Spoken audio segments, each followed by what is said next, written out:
Guys, what's up? Sam Carlson here. Hey, I wanted to give you a quick little preview of what this video is all about and who it's designed to help. I get asked almost daily in our Facebook group, how do I get clients? How do I keep clients? How do I make more money? How do I build a business? Or how do I take my SMMA and turn it into a SaaS agency? This is one of the best opportunities that I've seen in my entire entrepreneurial career. So today in this video, I want to walk you through the entire process of how to find an avatar, how to create an offer, and how to build a business model that can make a ton of profit and run itself. So if you are looking to transition from SMMA to SaaS, or if you're looking to build a client and you want to learn all that stuff I just talked about, this is for you. It's a longer video today, but it covers the entire spectrum. So watch and enjoy. All right, so build your agency from finish to start. And we talked about this just a minute ago, but what I mean by that is it's really hard to build something when you don't know what you're aiming at, all right? And so I know there's a lot of people that are in this and they think that they're just gonna come in, and we have some amazing tools. You guys, the tools that you have at your fingertips between High Level and UpHex, and the ability to resell software as a service, it's unfathomable. It's incredible. It's amazing. So let me go back to this one here real quick, right? But it is not the tools are not what make the business.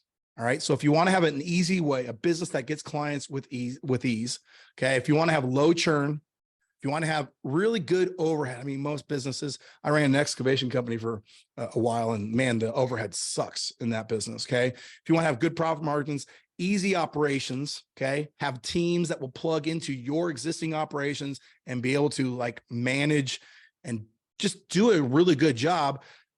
And then you ultimately want to have a lifestyle. You're going to have to know how this whole game works. So I really went through and I tried to dial it down to, okay, if I was starting brand new, what are the people or what are the pieces that I would need, the building blocks that I would need to be able to build a business that is something I'm excited to have?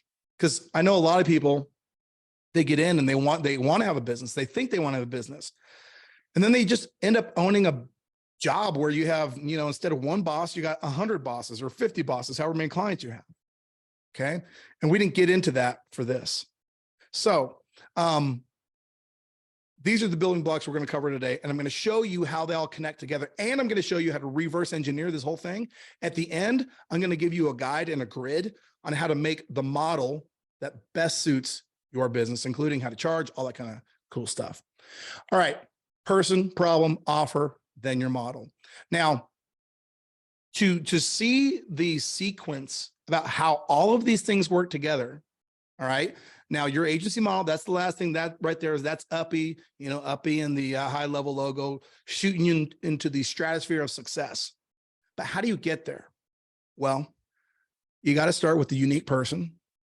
You have to find out their unique problem. With that information, you can assemble a irresistible offer, and then you can create your agency model. All right. Now, let me start out with this question. This is to combat a fixed idea that some people come in with that I fundamentally disagree with. Here it is. If a business makes its money by solving a problem or problems, can you solve a problem if you don't understand the problem? I think it's kind of an obvious answer, right? It's rhetorical in a sense. I don't expect you guys to reach out and say no, whatever. But fundamentally, whenever I look at somebody's ads, when I look at their ad copy, when I look at their offers, when I look at the thing that is responsible for them not getting anywhere, it's because they're trying to serve too many people and they don't have a specific enough person to help. The second that you tell that person, hey, your offer is too broad, it doesn't speak to anyone. The second that you dial down, who are you helping? Why are you helping them? Who are you really helping? What do they do? The second that you dial it down is the second that they start becoming masters of, oh, well, now I can sell really easy to this person. Okay. This is going back to the video I did a while ago about if you give me 30 minutes, I'll work a sales miracle in your agency. This is going back to the fundamental principles of most people. When they sell to a category and they're not selling to a niche. All right. So the first building block is that person. And that's where we got to start. All right. The unique part of the phrase here is the operative word, a unique person. Even in my own niche. So I have an agency that serves chiropractors. I mean, I would say chiropractors, but that's the category. Even in my own, I don't just serve chiropractors. I dial it down, and you'll see I'll have I actually diagram my business model, my agency business model in this training. You'll see that I have a very unique version of a person within that category. Okay. And that's what you have to do as well. So dialing down, the first step of being able to produce, to have a business, the foundational piece is having a unique person.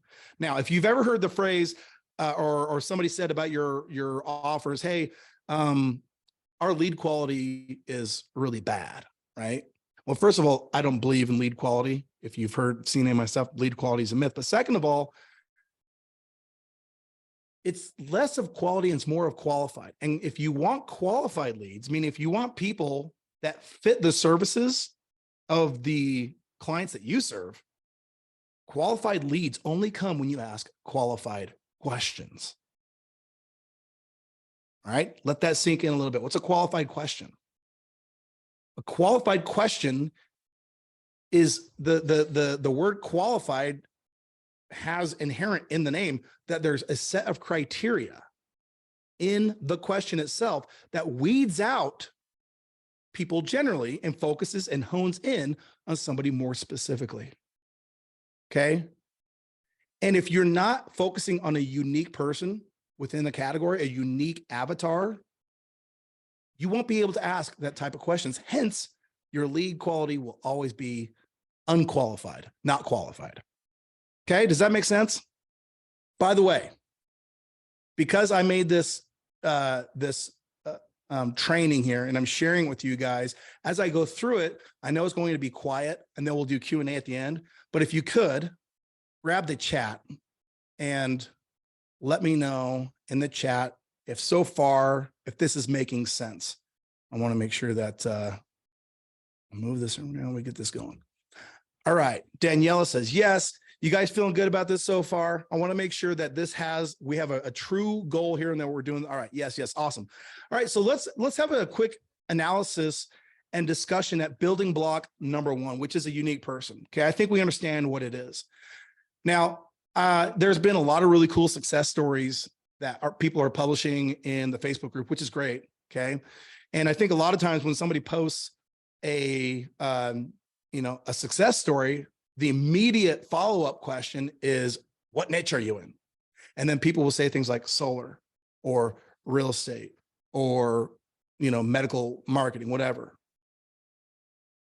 I understand why they're asking, but the reality is the phrase, the riches are in the niches, applies to every single category. Okay.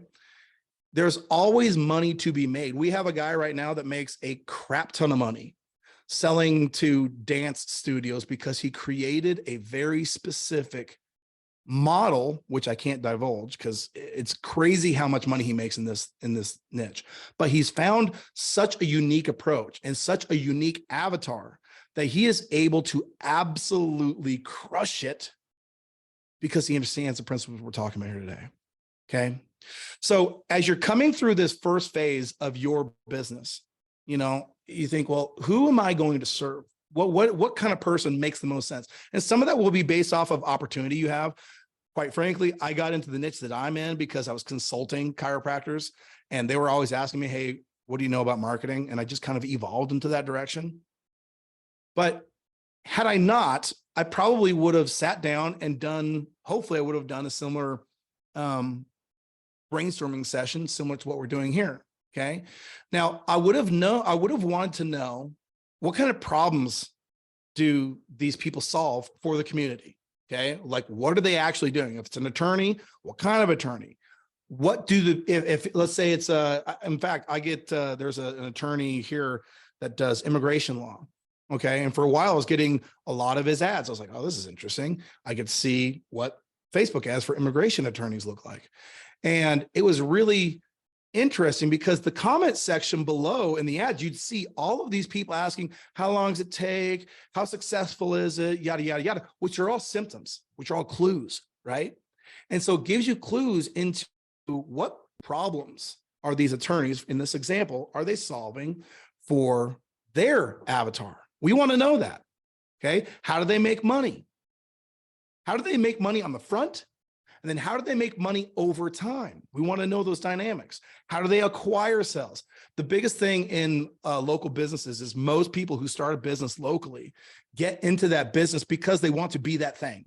Not because they want to own a business, but they want to be that thing. So for example, a doctor doesn't think, hey, I want to start a medical practice because I want to have a good business. They're like, I want to help people.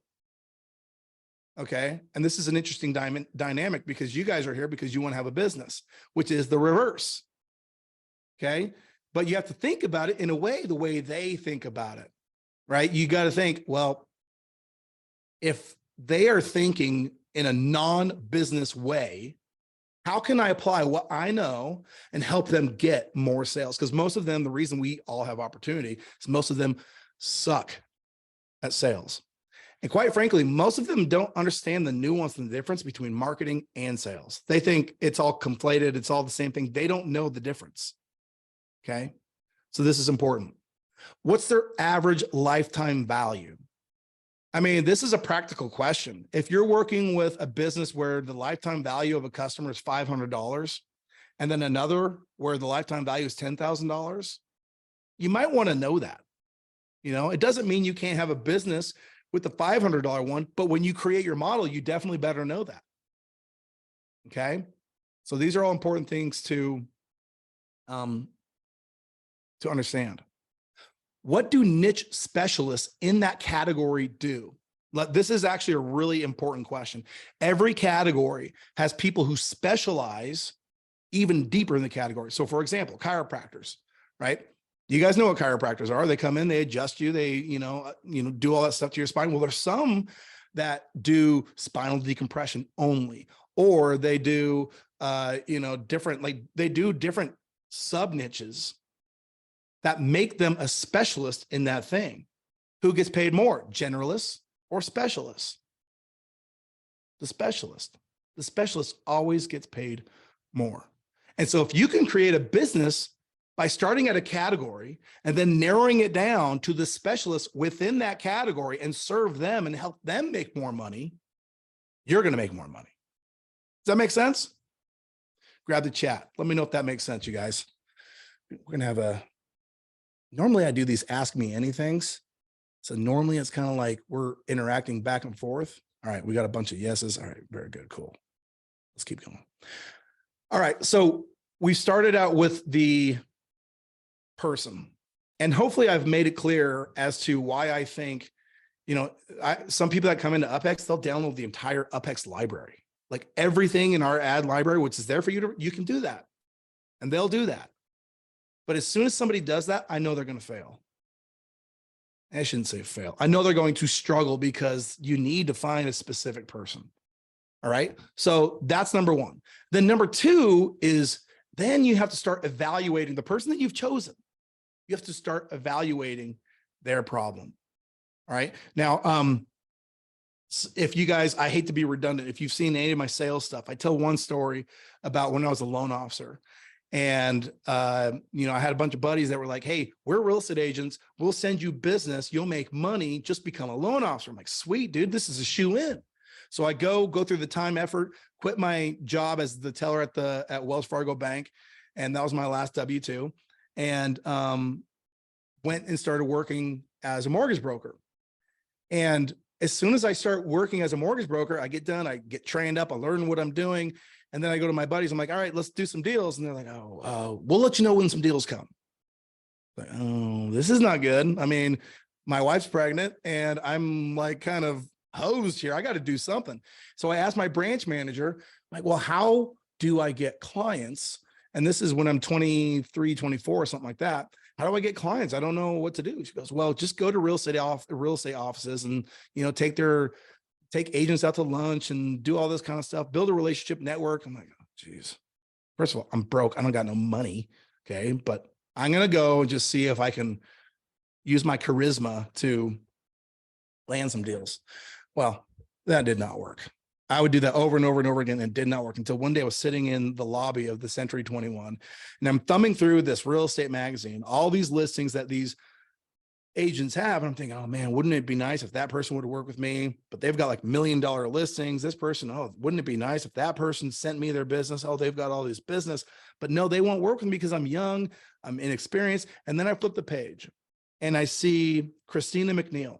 And Christina McNeil works with first-time homebuyers who are bilingual, speak Spanish, and all of a sudden a light bulb pops above my head. And I just think, wait a minute, here's what I know just by looking at the listing she has. One, no loan officers, they don't like to do first-time home buyer loans. So immediately I'm niching into a category. I'm like, okay, first-time home buyer loans.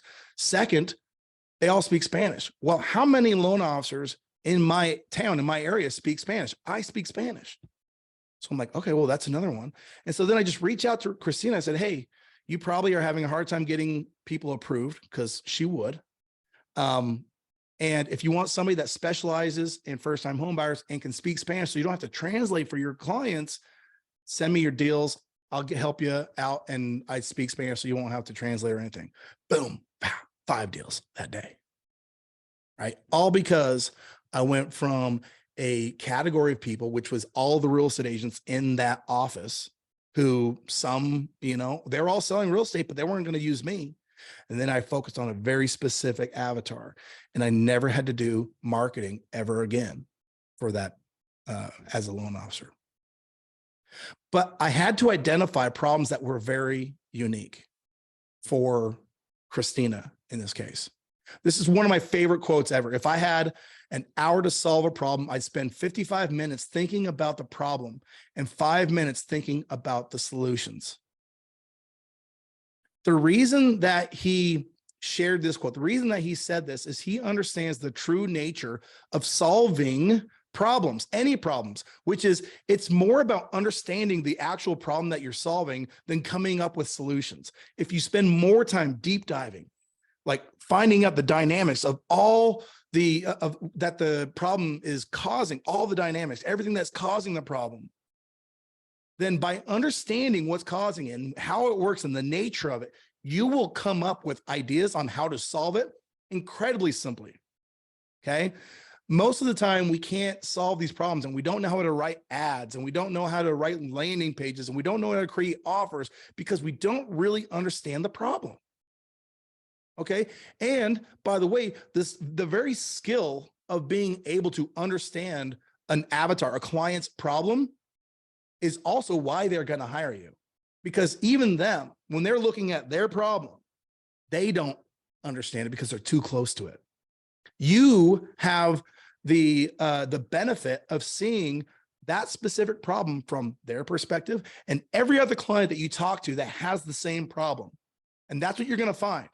Is every single time you niche down to a specialist, an avatar that's very unique, they're going to have a redundancy of the same exact problem, which is your opportunity. Okay. So here's some of the things that you're going to want to understand as you're going through this process. What problems do they have? And don't be superficial. Okay. Like, if it's a doctor, problems getting patients, that's a very general, broad problem. You got to narrow it down. What does that mean? Well, the patients that they get are not interested. The patients that they get are not qualified. The patients that they get cannot pay. The patients that they get, fill in the blank. Like all of the symptoms, all of the complaints that they have about that problem, write down all the complaints, because the complaints are your clues. Okay? Write that down. The complaints are your clues. They're not the reasons. They're not the problems. They're the source. They're the consequence of a problem upstream. Are you guys getting this? Is this making sense? Grab the chat. If you're taking notes, then awesome. Grab the chat. Let me know that we're following this. Okay, cool. Awesome. Awesome. And what you'll find, here's a really cool thing about this too, under being able to deconstruct problems and identify, what their unseen problems, it will position you immediately as an expert. Because what does a person think if you, when you're talking to them, if you can ask questions that reveal something about a problem that they've been having for a long time, what do they think that you can do for that problem? Solve it. If you can deconstruct their problem right in front of them, they will think, oh, well, this person understands it so well, they must be able to solve it. Got it? All right, so these are the things you're looking for: unseen problems, frustration, complaints. What skills do they have that, or don't they have, that are missing? This is a chronic one. Okay, most small businesses don't have somebody dedicated to like lead prospecting, nurturing past prospects, any of that. They don't have any of that set up. They don't have the skills to do it. Okay, this is a big opportunity. All right, and by the way, if you have questions, let's go ahead and write them down. I'll get to those at the end, and we'll see if we can make clarify anything that we're not doing now. What I wanted to do, it's natural. So as you go through this brainstorming thing, you're going to be coming up with all sorts of ideas on things that you can do, that you can offer, that will help them, that will be your offer, that can help them get their result. Hence, that will be your offer. That's how you will make money. That was very convoluted. Okay. The whole point is, once you understand the problem, it's time to start making offers. Okay. Now, irresistible offers are you guys have heard this term, irresistible offer, right? And an irresistible offer, basically all it means is it becomes irresistible because it's so clear and so well defined, and an outcome that they want so badly that immediately that dog whistle goes off, that tuning fork hits them right in the earbuds, and they're ready to roll. Okay. So here's an offer checklist. Now in the bottom, by the way, I'm going to send you guys a link when we're done. You can all have these slides. I'll give you a link to this, and where it says get full guide at the bottom right here, this checklist is here with the description, explanation for each one of these points. We're going to cover them now, but just so you know, when we get done, you'll have that checklist with some context as to what we're talking about here. Okay. All right. So let's go through each one of these real quick. Is there an existing urgent demand in an avatar group of people for what you're offering? Okay. That's the number one thing, urgent demand. Does my product or service fulfill this demand in a unique way? The operative term is unique. And we'll talk about how to make things unique in just a minute. What are the emotions and situations the prospect is experiencing right now? That's why we went through that checklist before. Okay. What are the emotions and situations? Why emotions and situations? Because those are the symptoms. Those are the things that happen as a result of the problem. So if we can know what the emotions and the situations are, we can figure out the problem more easily. All right. What are all the reasons, objections? What are all the reasons why they would say no to buying your offer? List them off. What are all of the outcomes someone will get when they get your offer? Okay. What are the outcomes? Make sure that that's written down clearly. Is there, or can we make there to be a limited offer? Can we limit the amount of things that we're going to do? Like you want to talk about scarcity and urgency. If you have a good offer and then you layer on some urgency and some scarcity, bada bing, bada boom, that thing's going to fly off the shelves. Okay. Is there a deadline, or can we make a deadline for this offer? How can we remove risk to prospecting, to the prospect considering our offer? Money back guarantees, conditional guarantees, all these, like the guarantee formula in that guide that you have. I have a link to the best course on guarantees, which is Alex Ramosey's, that I think there is. It's a really great way to create a guarantee. I have a satisfaction guarantee in my agency, which is, if you're not happy, I don't want your money. It's kind of boilerplate, but the other parts of our offer are so good that it can be. Okay, how can we remove risk? We did that. Does my offer clearly demonstrate a 10x or greater return on investment? This is where knowing the lifetime value of your customer is really important. All right, that's important. Do I have proof elements to back up all my claims? On the guide, I go through a list of all the different types of proof elements. You want to know, so if you're brand new, you're thinking, well, I don't have customer testimonials. Testimonials are the worst form of proof. It's the worst.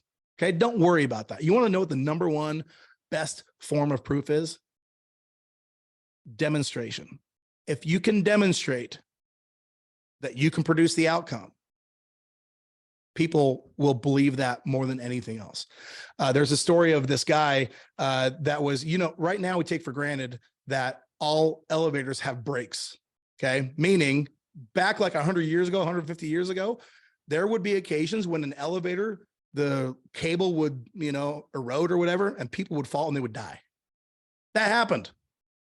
And then some guy with the last name of Otis said, hey, I'm going to create a braking system. So if that happens, the elevator will fall, but the brakes will stop it.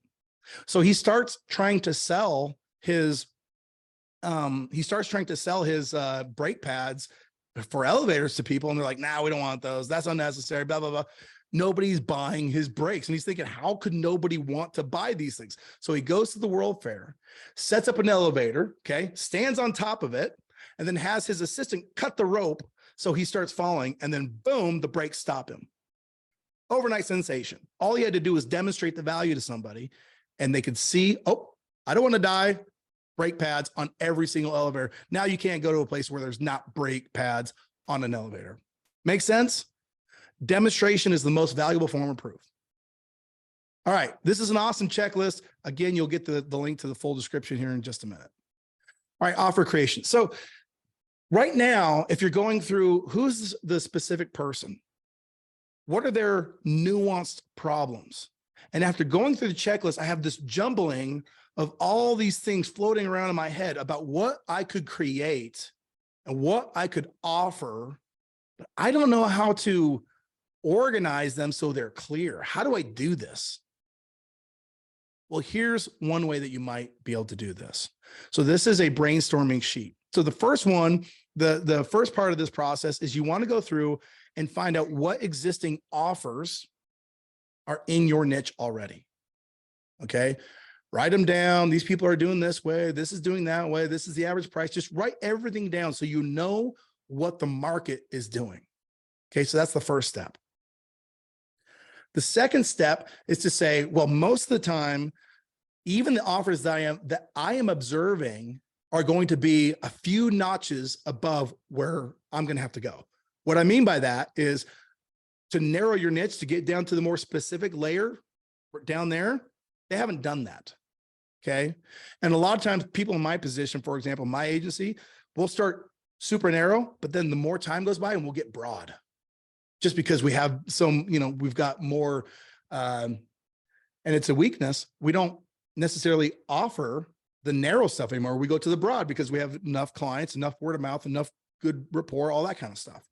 So you're going to say, well, all of these people, they stopped here. I'm going to go a level deeper. So for example, we'll do an example here.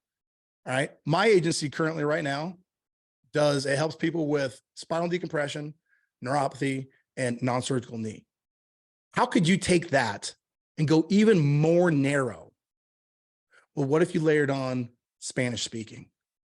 All of a sudden, I'm not competing with you anymore. You're competing by yourself. You layer it on one thing, and now you have a more narrow niche all by yourself. And guess what?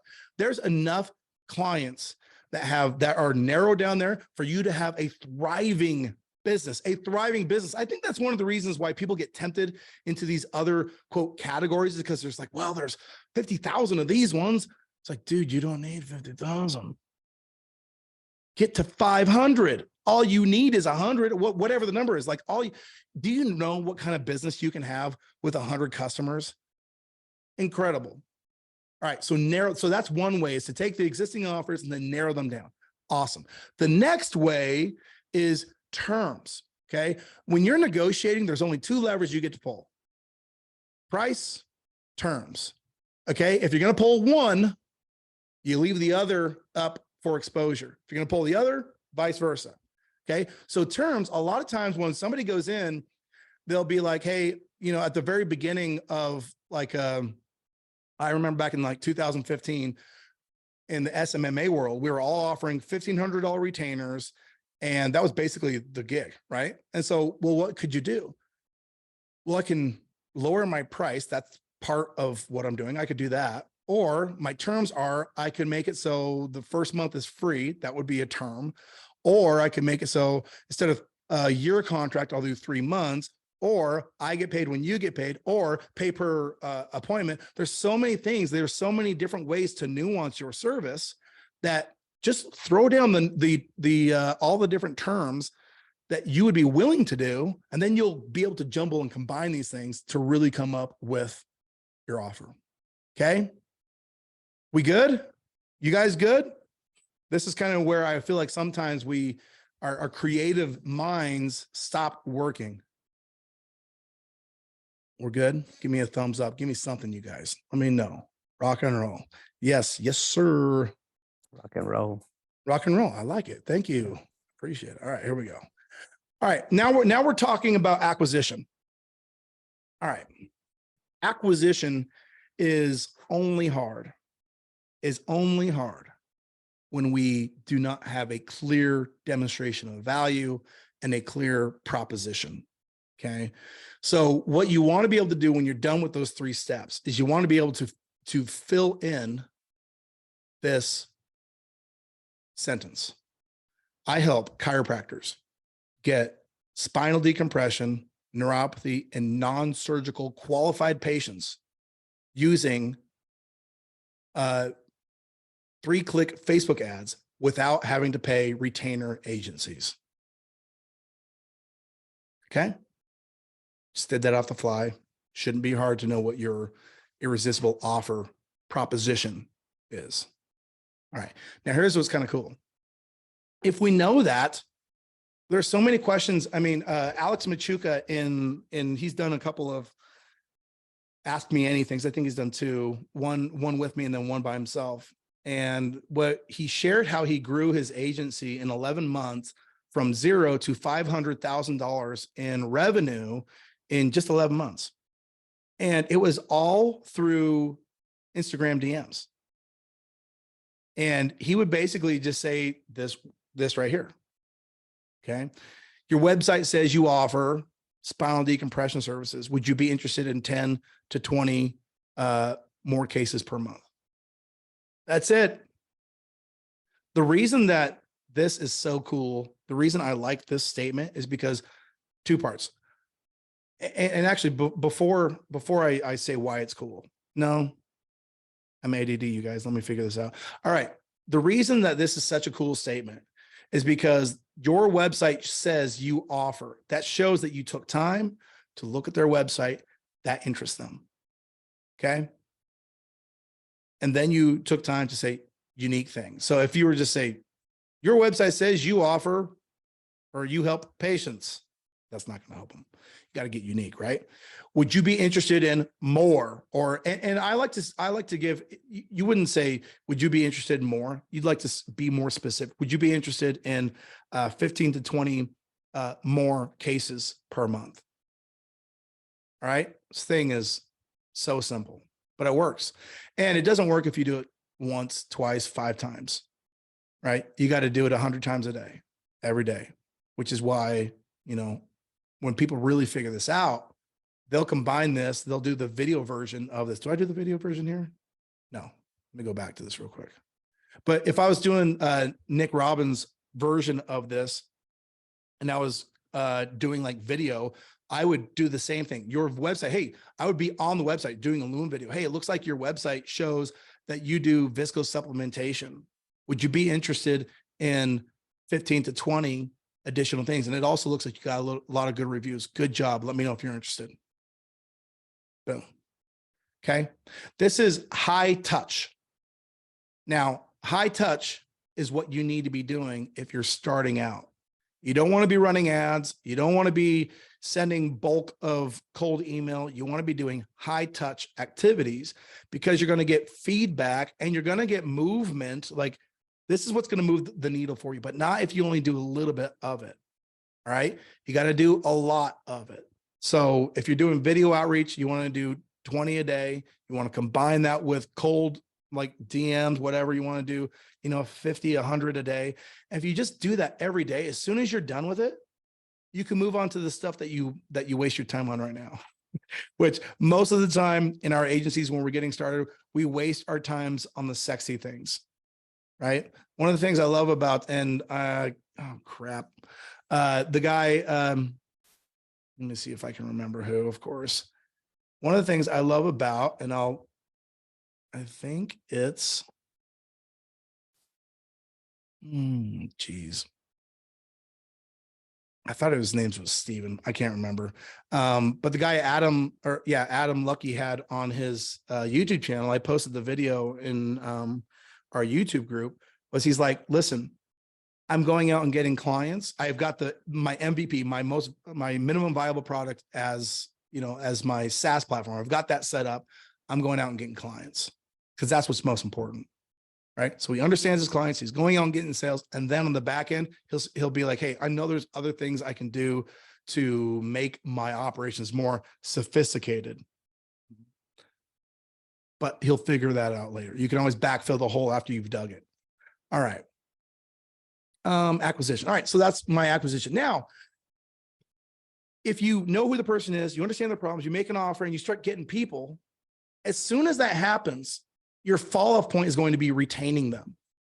All right. Now, everybody is going to have to go through their version of churn before they understand how to really fix this. My first experience in solving churn was when we were pivoting from the SMMA model to SaaS.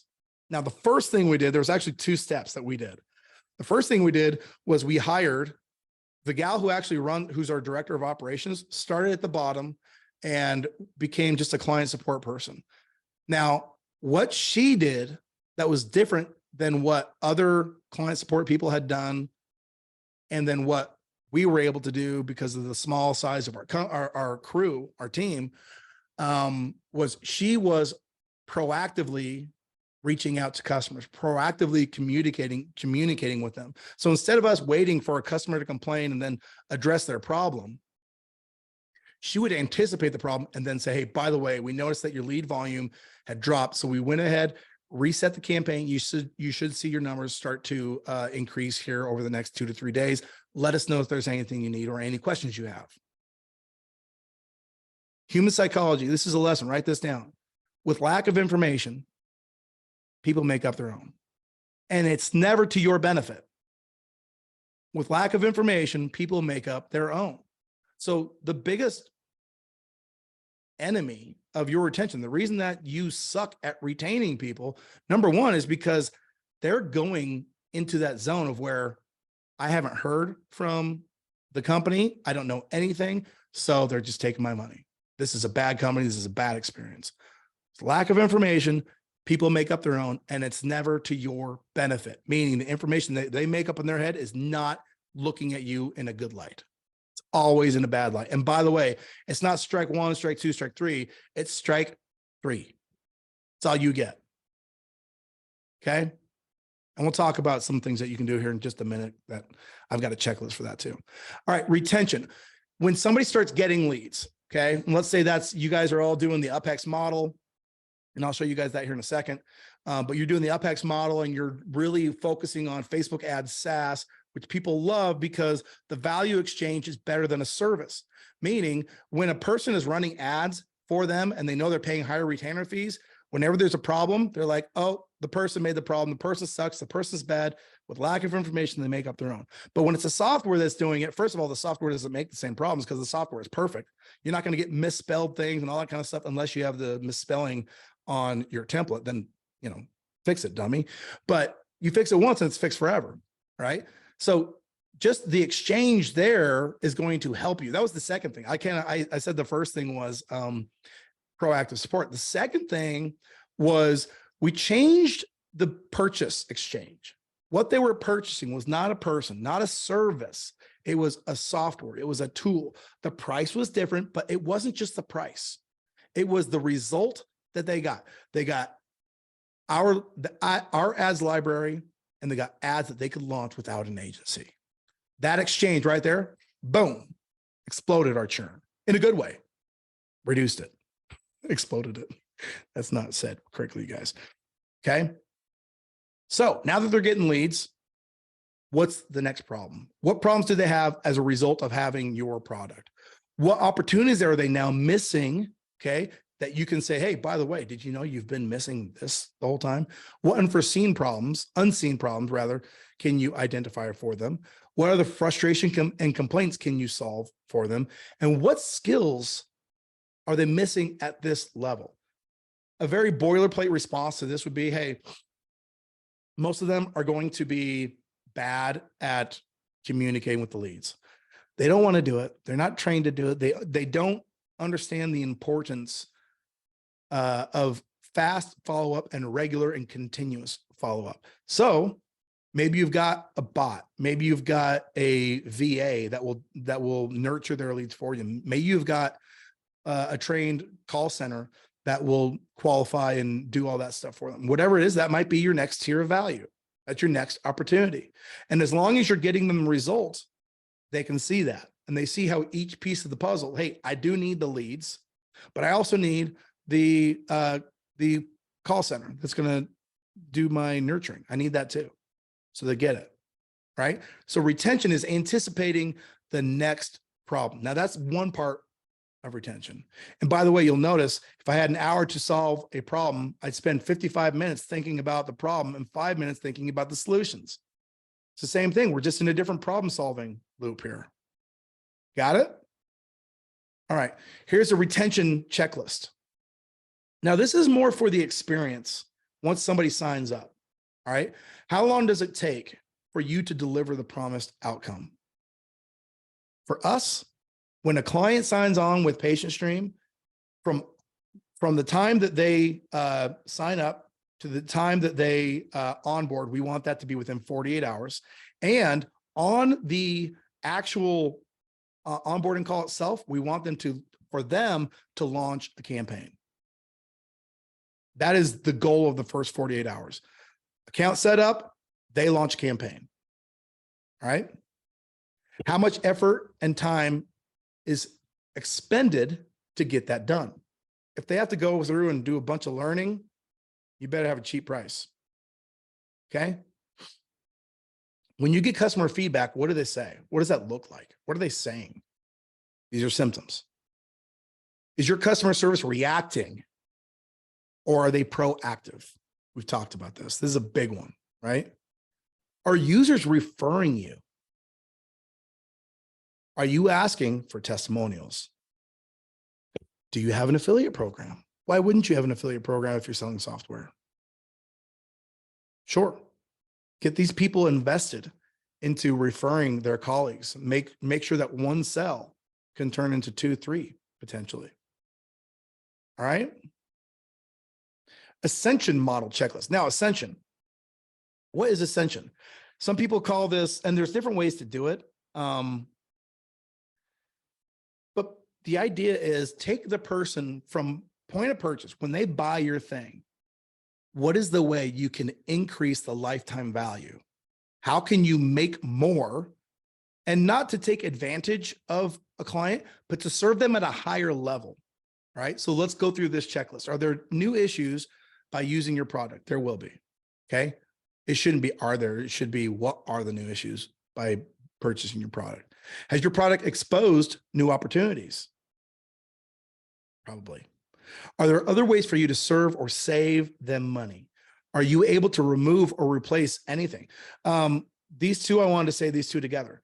If you're looking at them, like one of the things you want to have is do an intake. I'm like, okay, who are they using for their website? What softwares are they using to send out their emails? What softwares do they use in their business? Get a list of them.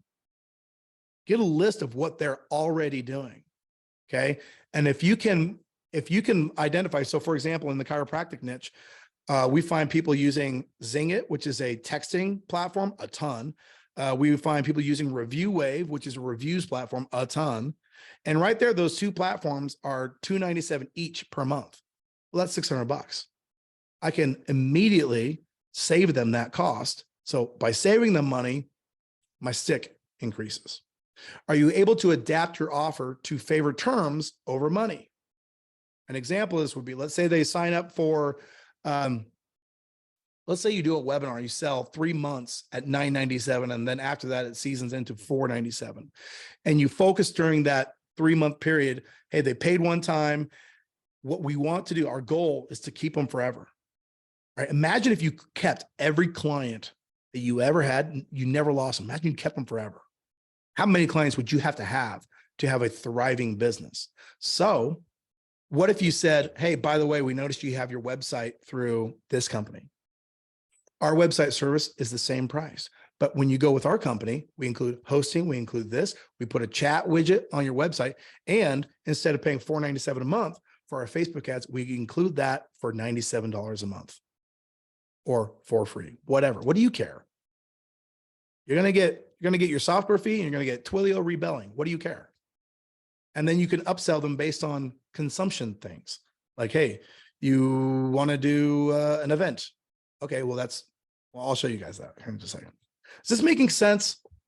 Let me just take a second, grab the chat. So far, are we making sense? Are any light bulbs going off above your guys' heads to help you go from where you're at right now to start assembling the things you need to really create an awesome model? Grab the chat. Let me know, you guys.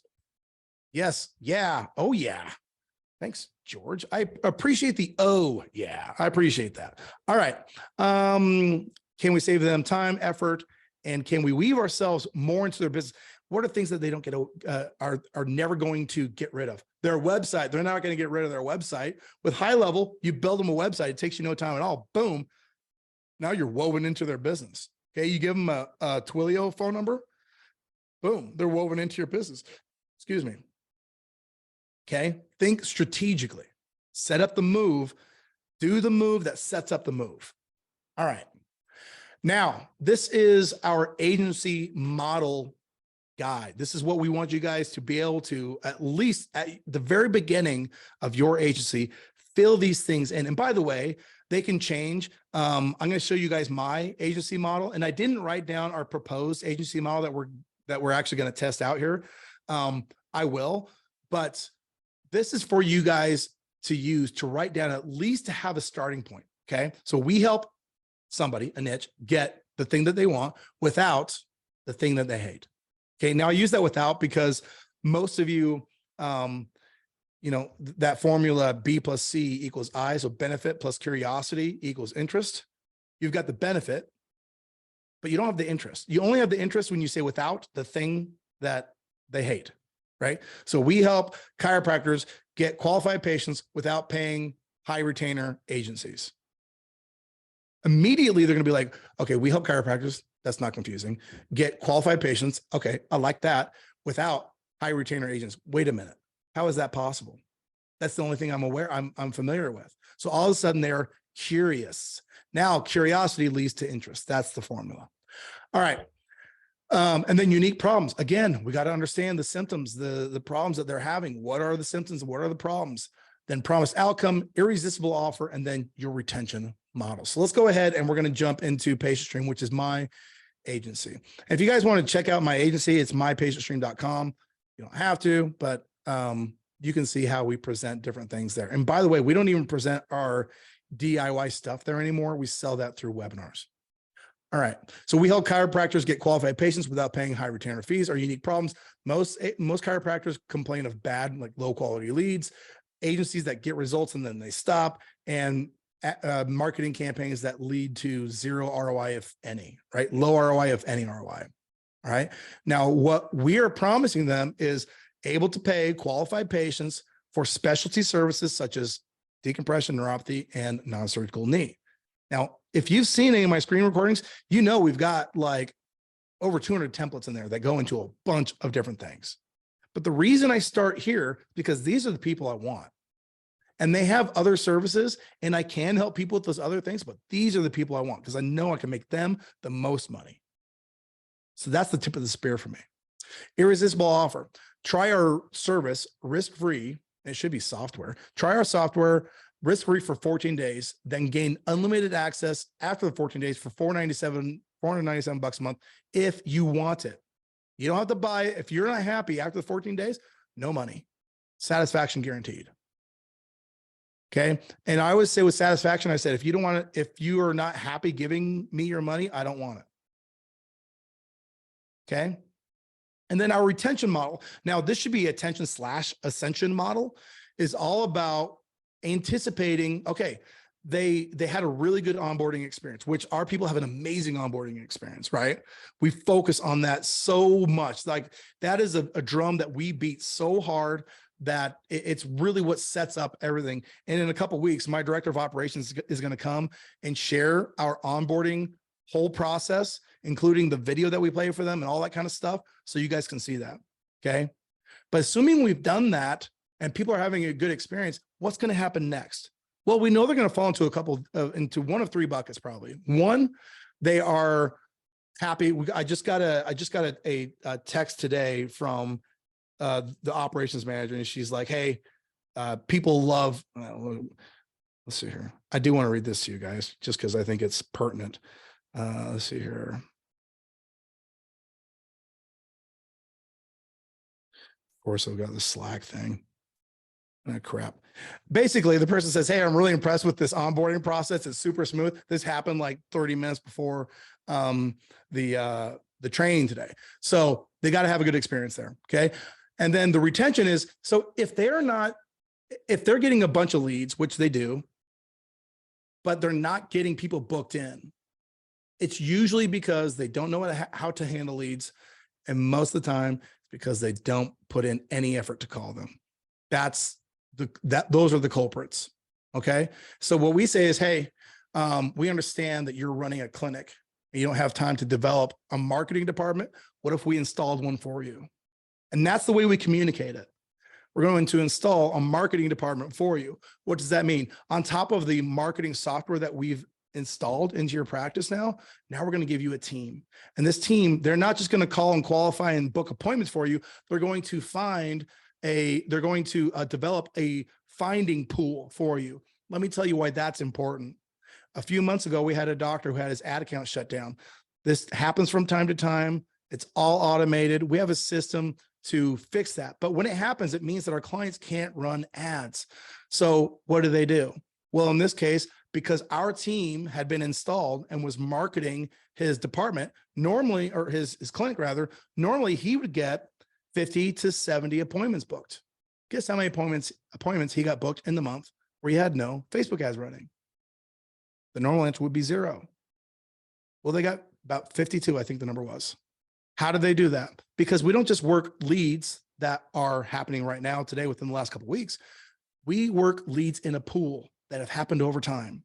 And they go in and out of, needing your services. So we never stay out of contact with those people. So we just focus more on the finding pool when we're not getting in as many new fresh leads. Does that make sense?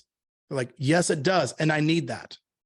Yeah, it would give consistency to your new patient numbers, wouldn't it? Yeah, it would. Okay, great. What's a new patient worth to you? Well, they're worth $4,000 to $5,000. Good news. This is worth less than one patient, or this costs less than one patient.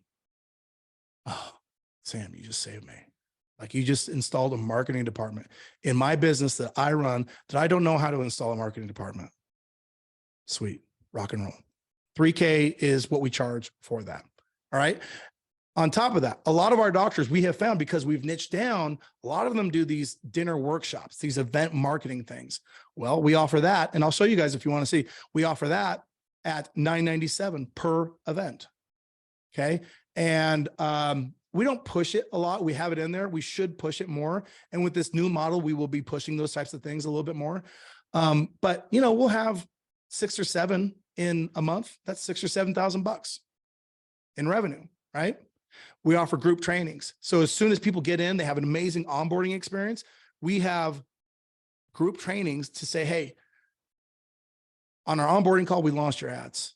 Now let's show you how to use some of these other cool things so you can start getting more results, more sales, more, fill in the blank. Okay. And then database reactivation. Database reactivation is the idea that most clients, when they get leads, they never follow up with them ever again. And so the value of those leads is perceived as nothing, but it's money they already paid to acquire somebody's contact information. So we just show them how to do that. All right. So that's my model. I went through and I wanted to give you guys another model that maybe you would know about, and just to show you how what we've gone through today might apply, or you might be able to see it displayed in other areas that you might be familiar with. Okay. So this is Alex Hormozi's gym launch. Now, I remember somewhere where he kind of went through and detailed what he would do on in the retention side of his business, but I couldn't find it. So I'm just going to kind of wing it a little bit. But here was his value proposition. We help gym owners add 40K in revenue in their first 30 days.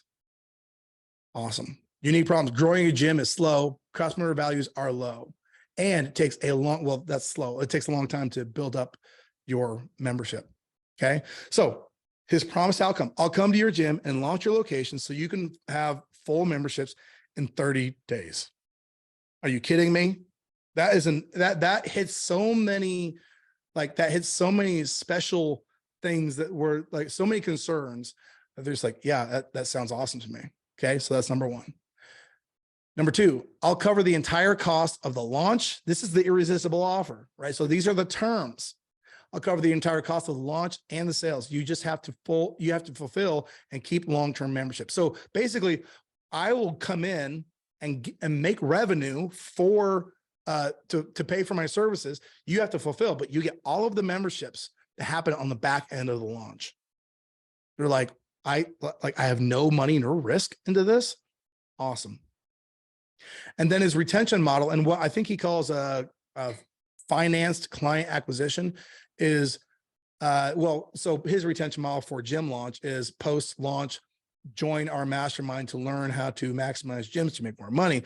The thing that I couldn't remember was he had a financed acquisition model where basically he would sell somebody on the challenge, the 6-week challenge, and then they would come in. And on week 1, he would sell them supplements. Week 2, he'd sell them training. Week 3, he would sell them something else and go bump, bump, bump. So he'd get the acquisition cost to nothing by doing his upsells, but by doing them in stages. And that's what we do in our agency too. All right. So here's the reality. All right. And then I'll open this up to questions. What you guys have in terms of tools and opportunity and ingredients for your recipe when you combine UpHex with high level is an absolute game changer. When I started the SMMA model, we had none of this stuff. In fact, I have nothing against ClickFunnels, are great. We use ClickFunnels. That was probably the best thing that we had going for us. It was just funnels, right? But Facebook ads were all manual. You had to be very skilled at them. If you wanted to set up any, like most of our leads would go into a Google document. That's what happened first. None of this automated like lead nurturing, none of that would happen. Okay. These two tools by themselves give you the ability to install all of this to resell a SaaS. And it's a huge opportunity. All you have to do is understand the model that you're promoting and how you're going to make money.